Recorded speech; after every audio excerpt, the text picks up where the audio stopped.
Selamat pagi anak-anak kelas 8.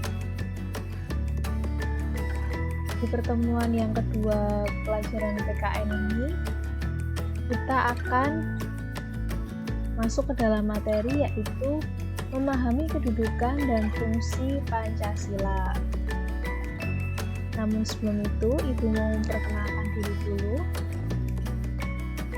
Mungkin beberapa dari anak-anak ada yang sudah kenal, namun ada juga yang belum kenal. Nama Ibu Natalia Kristi. Ibu adalah guru pendidikan agama Kristen dan juga PKN. Dan di kelas 8 ini, di kelas kalian, Ibu akan mengajar pendidikan kewarganegaraan. Nah, sebelum kita masuk ke dalam materi PKN, Ibu akan mereview materi yang sebelumnya yang berbicara tentang etiket atau etika belajar online. Apa saja sih? Kita mau review sedikit. Yang pertama yaitu hormat adalah jalan dua arah, di mana saling hormat menghormati harus dilakukan oleh kedua belah pihak, baik guru maupun murid. Kemudian nilai online juga berlaku secara offline, dalam artian kita harus menjadi pribadi yang sama baik ketika di dunia maya maupun di dunia nyata. Tidak hanya ketika PJJ, ketika anak-anak bersosial media juga harus bijak, di mana anak-anak harus menjadi pribadi yang sama ketika di dunia maya ataupun di dunia nyata. Sebaiknya seperti itu. Jangan sampai anak-anak seperti orang-orang lain yang memiliki fake account atau akun-akun palsu untuk menjelek-jelekan teman atau menjelek-jelekan siapapun. Di dunia nyata seperti ini, di dunia maya ternyata seperti itu. Jangan sampai ya, karena perilaku di dunia maya itu juga mencerminkan karakter kepribadian kita yang sebenarnya di dunia nyata.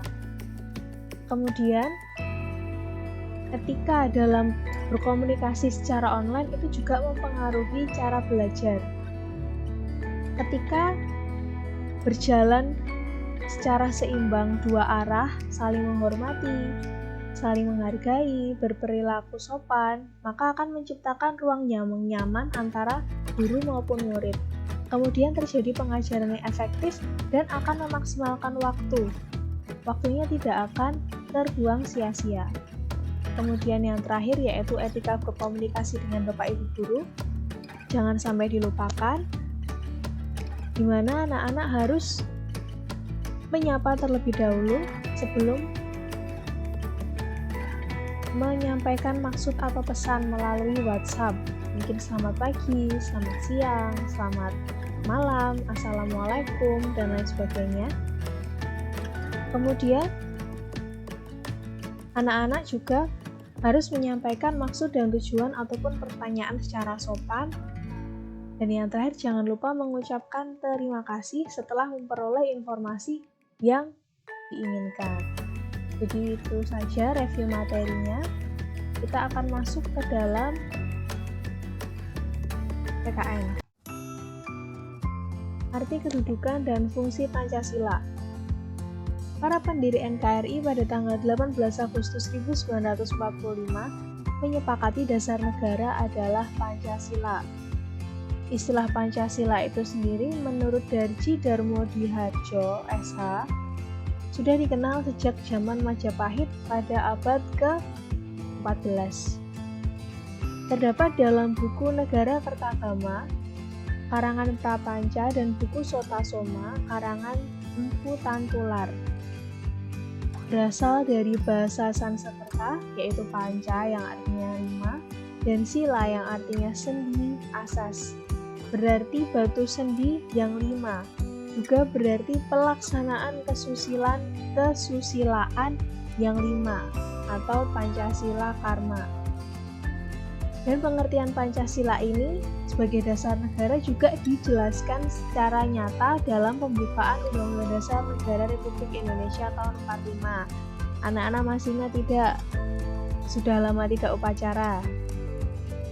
Maka disusunlah kemerdekaan kebangsaan Indonesia itu dalam suatu Undang-Undang Dasar Negara Indonesia yang terbentuk dalam suatu susunan negara Indonesia yang berkedaulatan rakyat dengan berdasar kepada, diterusin sendiri ya, itu ada di pembukaan Undang-Undang Dasar 45.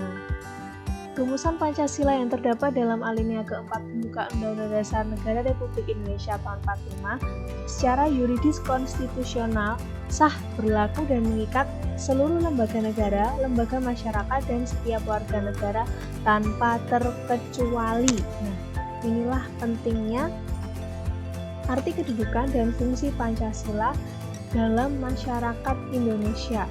Mau itu siapapun, jabatannya apapun, dimanapun, itu terikat dengan dasar negara yaitu Pancasila. Nah, ini gambar dari Kitab Negara Kertagama ya. Contoh aslinya rekamannya seperti ini. Tulisannya masih menggunakan tulisan Sanskerta. Seperti yang dijelaskan tadi, Pancasila memiliki dua pengertian yaitu berbatu sendi yang 5 dan pelaksanaan kesusilaan yang 5, yaitu yang pertama, dilarang melakukan kekerasan. Ini yang di dalam Kitab Negara Kertagama yang asli tadi ya. Yang kedua, dilarang mencuri. Yang ketiga, dilarang berjiwa dengki. Yang keempat, dilarang berbohong. Yang kelima, dilarang mabuk atau minuman keras.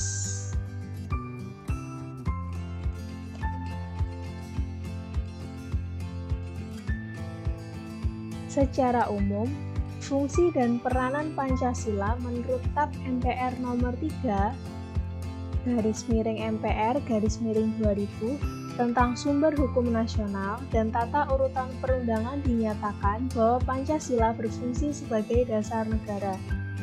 Hal ini mengandung maksud bahwa Pancasila digunakan sebagai dasar untuk mengatur penyelenggaraan ketatanegaraan negara yang meliputi bidang ideologi, politik, ekonomi, sosial budaya, dan pertahanan keamanan.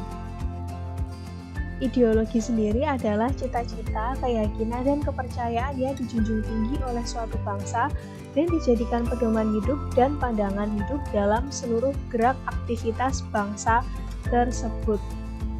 Jadi Pancasila ini sebagai pandangan hidup yang juga bisa dikatakan way of life, pedoman hidup, petunjuk hidup, prinsip atau asas yang mendasari jawaban terhadap pertanyaan untuk apa seseorang itu hidup, sehingga dalam pandangan hidup bangsa terkandung konsepsi mengenai kehidupan yang dicita-citakan, pikiran terdalam, dan gagasan mengenai kehidupan yang baik. Seperti itu.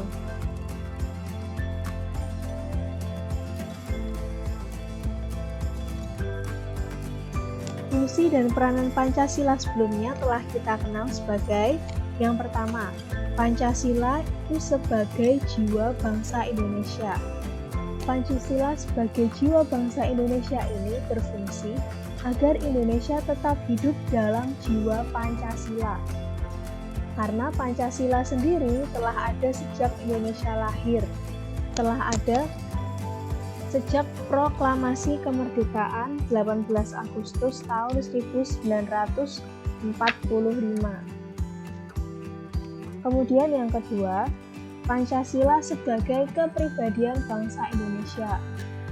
Nah, Pancasila sebagai pribadi bangsa Indonesia ini memiliki fungsi, yaitu sebagai hal yang memberikan corak khas bangsa Indonesia dan menjadi pembeda yang membedakan bangsa kita dengan bangsa lain. Jadi yang membedakan bangsa kita dengan bangsa lain salah satunya juga Pancasila ini. Jadi bangsa kita memiliki khas, memiliki corak tersendiri, kepribadian Pancasila. Yang ketiga, Pancasila sebagai sumber dari segala sumber hukum. Pancasila sebagai sumber dari segala sumber hukum ini berfungsi untuk mengatur segala hukum yang berlaku di Indonesia. Semua hukum merupakan nilai dasar, sedangkan hukum adalah nilai instrumental atau penjabaran dari nilai dasar tadi, yaitu Pancasila. Kemudian yang keempat, Pancasila sebagai perjanjian luhur. Pancasila sebagai perjanjian luhur telah berfungsi dan disepakati melalui sidang PPKI atau Panitia Persiapan Kemerdekaan Indonesia pada tanggal 18 Agustus 1945. Walaupun disahkannya Pancasila hanya oleh sebuah Panitia Persiapan Kemerdekaan Indonesia, tetapi PPKI sebenarnya adalah suatu badan yang mewakili suara rakyat. Jadi, Pancasila merupakan hasil perjanjian bersama rakyat. Oleh karena itu, disebut Pancasila sebagai perjanjian luhur.